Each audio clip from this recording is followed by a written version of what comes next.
નમસ્કાર મિત્રો, આજે આપણે ગુજરાતના દેવભૂમિ દ્વારકા જિલ્લામાં આવેલા નાગેશ્વર જ્યોતિર્લિંગ વિશે જાણીશું.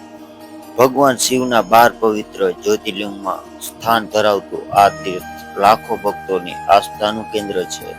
પરંતુ શું તમે જાણો છો કે આ સ્થાન સાથે એક રાક્ષસ, એક પરમ શિવ ભક્ત અને ભગવાન શિવના પ્રગટ થવાની કથા જોડાયેલ છે? ચાલો જાણીએ નાગેશ્વર જ્યોતિર્લિંગનો ઇતિહાસ. નાગેશ્વર જ્યોતિર્લિંગ ક્યાં આવેલું છે? નાગેશ્વર જ્યોતિર્લિંગ ગુજરાતના દેવભૂમિ દ્વારકા જિલ્લામાં દ્વારકા શહેરથી આશરે 17 કિલોમીટર દૂર દ્વારકા બેટ દ્વારકા માર્ગ પર આવેલું છે. દર વર્ષે લાખો શ્રદ્ધાળુઓ અહીં ભગવાન શિવના દર્શન કરવા આવે છે. શિવ પુરાણ મુજબ દારૂકા નામની રાક્ષસ અને તેનો પતિ દારૂક સમુદ્ર કિનારે આવેલા દારૂકાવન નામના જંગલમાં રહેતા હતા.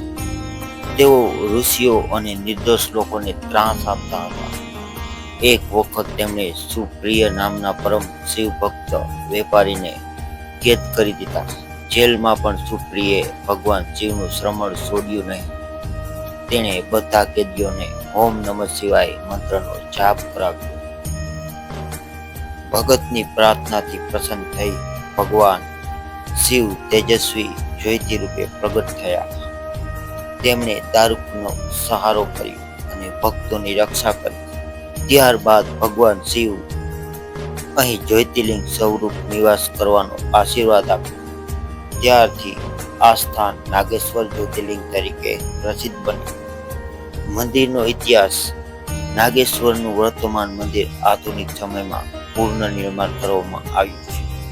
જોકે આ સ્થળની ધાર્મિક પરંપરા અતિ પ્રાચીન છે અને તેનો ઉલ્લેખ શિવ પુરાણમાં જોવા મળે છે. સદીઓથી આ સ્થાન શૈવ પરંપરાના મહત્વપૂર્ણ તીર્થ તરીકે ઓળખાય છે. મંદિરની વિશેષતાઓ. મંદિર પરિસરમાં ભગવાન શિવની વિશાળ બેઠક મૂર્તિ દૂરથી જ ભક્તોનું ધ્યાન આકર્ષક કરે છે. ગર્ભગૃહમાં આવેલું જ્યોતિર્લિંગ અતિ પવિત્ર માનવામાં આવે છે. શ્રાવણ માસ, મહાશિવરાત્રિ અને સોમવારે અહીં વિશેષ ભીડ જોવા મળે છે. એક રસપ્રદ વાત.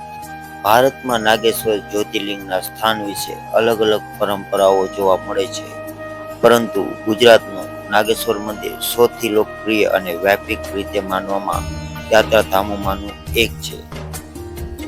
જો તમે જવાના હોય તો દર્શન માટે શ્રેષ્ઠ સમય ઓક્ટોબરથી માર્ચ સુધીનો સમય યાત્રા માટે અનુકૂળ માનવામાં આવે છે.